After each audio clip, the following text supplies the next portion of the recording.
Oi, boa tarde. Hoje o nosso grupo de História Evolutiva Animal vai falar um pouco sobre como ocorreu a evolução de corpos aquáticos no grupo dos cetáceos.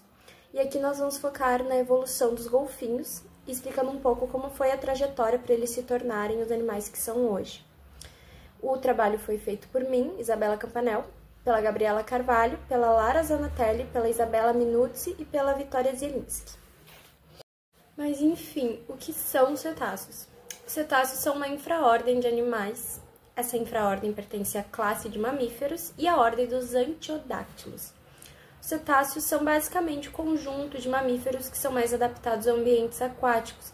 E dentro desse grupo, nós temos os golfinhos, as baleias, os botos e as orcas. O nome cetáceo se dá porque a palavra cetáceo deriva de ketos, que significa monstro marinho em grego. Como são mamíferos, apesar de viverem em ambientes aquáticos, eles ainda assim amamentam seus filhotes e sobem de tempo em tempo a superfície para poder respirar. Eles se dividem em dois grupos. Um deles são os mysticeti, que são as baleias sem dentes, como a baleia jubarte e a baleia azul. E o outro grupo é o dos odontoceti, que são as baleias com dentes, como a baleia orca, a cachalote, os botos, e também é nesse grupo onde entram os golfinhos.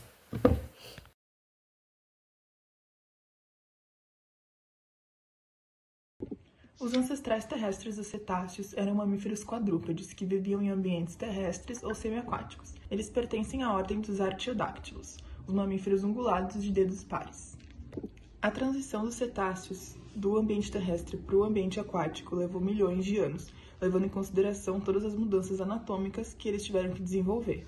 Algumas das mudanças foram a transformação dos anteriores em nadadeiras, redução dos posteriores, desenvolvimento de nadadeiras caudais, deslocamento das narinas para o topo da cabeça, além de modificações na audição para ambientes aquáticos.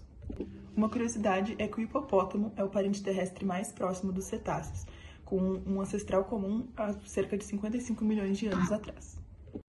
Os cetáceos surgiram há cerca de 50 milhões de anos, durante o Eoceno. A origem ocorreu no que hoje a gente identifica como o sul da Ásia, principalmente no Paquistão e na Índia, onde foram encontrados os primeiros fósseis. As principais evidências dessa origem são fósseis, estruturas vestigiais e estudos do DNA. Bom, vou falar sobre as modificações morfológicas. Os golfinhos, eles têm o corpo hidrodinâmico, que é eficiente na natação, e os membros posteriores foram perdidos. Os membros anteriores foram transformados em nadadeiras, e a cauda foi adaptada em nadadeira.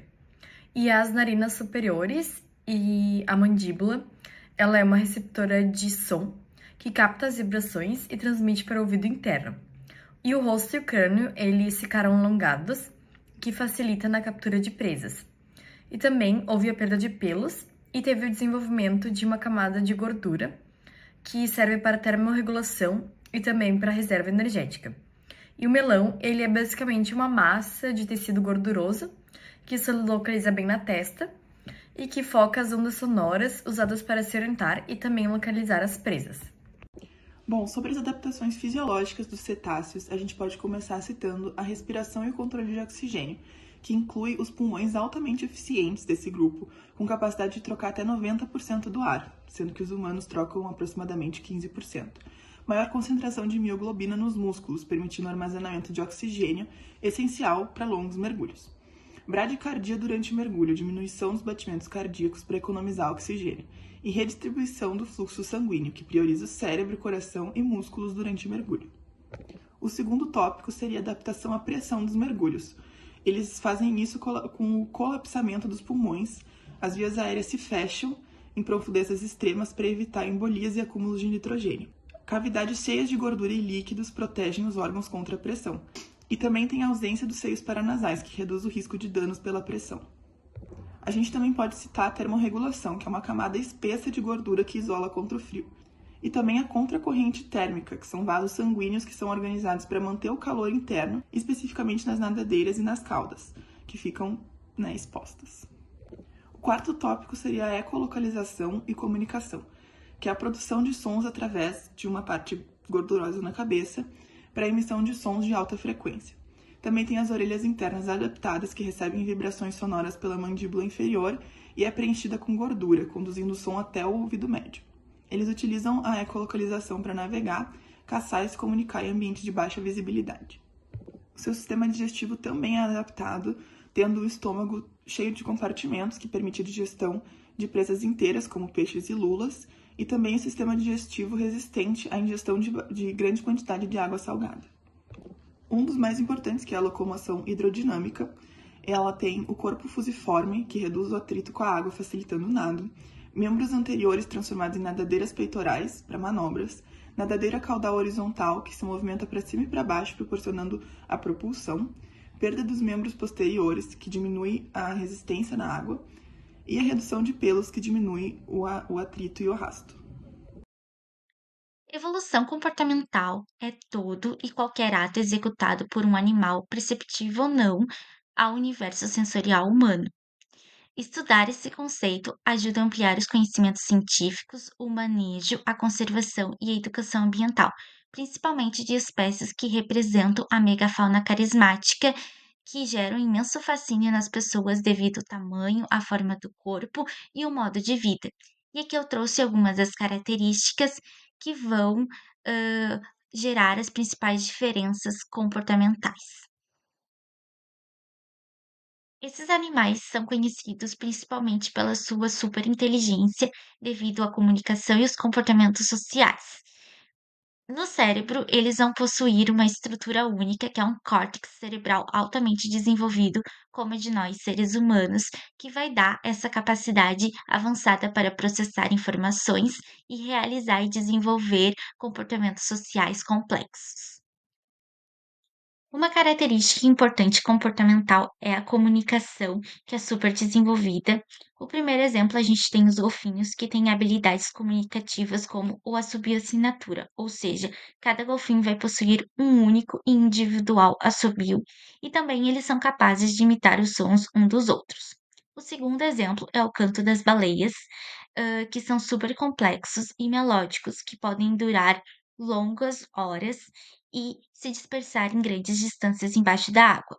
Não são cantos aleatórios e eles podem servir para comunicação entre indivíduos distantes, para atrair parceiros ou para estabelecer território. No próximo vídeo, a gente vai ver um exemplo de um som produzido por uma baleia.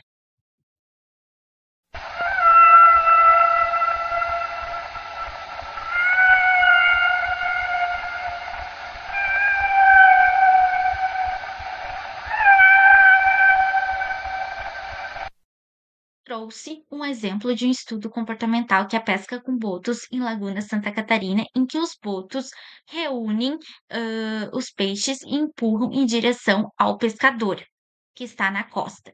Então, quando os peixes já estão reunidos, o boto faz um sinal para os humanos, que entendem como o melhor momento para lançarem as tarrafas, já que a captura de peixes será maior.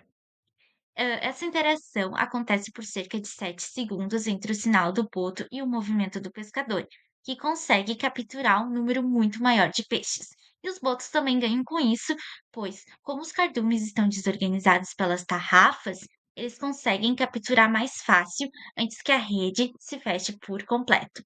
É um sistema vantajoso para os dois lados, segundo análises, mas que só funciona quando há cooperação e sincronia entre as partes. E acredita-se que a interação começou de forma acidental, e os humanos começaram a aproveitar, e os botos, com o tempo, aprenderam a tirar vantagens também. E claro que isso afeta economicamente toda a região e também preza pela conservação do boto.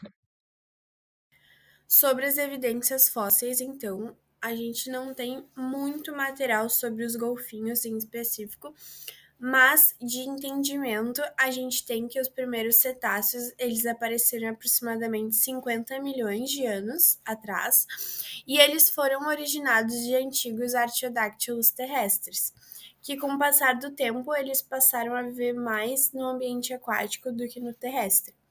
E esses fósseis, eles mostram, né, que essa mudança ela foi gradual, como tudo na evolução, né? Nada acontece do dia para a noite. E entre as principais adaptações, a gente tem o desaparecimento dos membros traseiros, A gente tem o desenvolvimento da cauda, né, que é a principal característica que facilitou a locomoção na água, e além disso a gente tem o encurtamento dos ossos da bacia.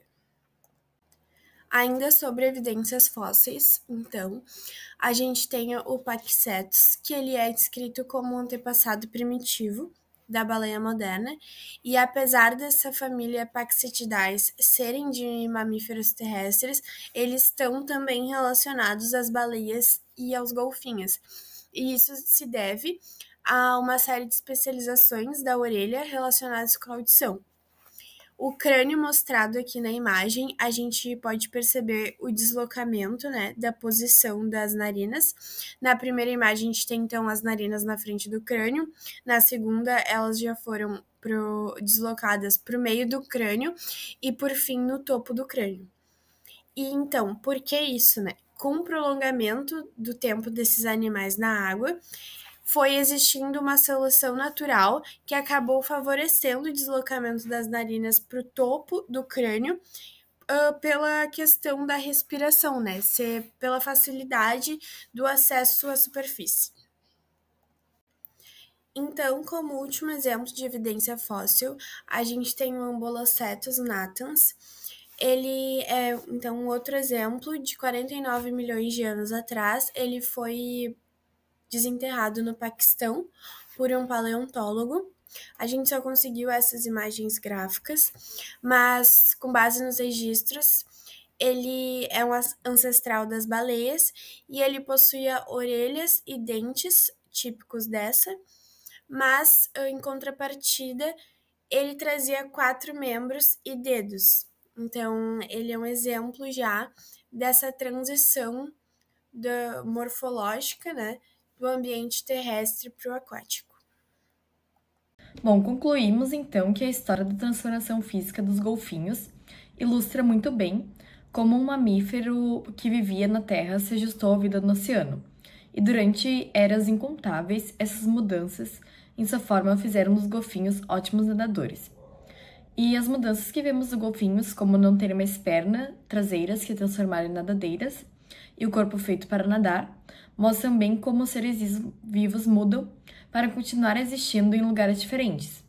E a história de como os golfinhos evoluíram é um ótimo jeito de entender o poder da natureza e também a impressionante habilidade dos seres vivos de se ajustarem e de se adaptarem.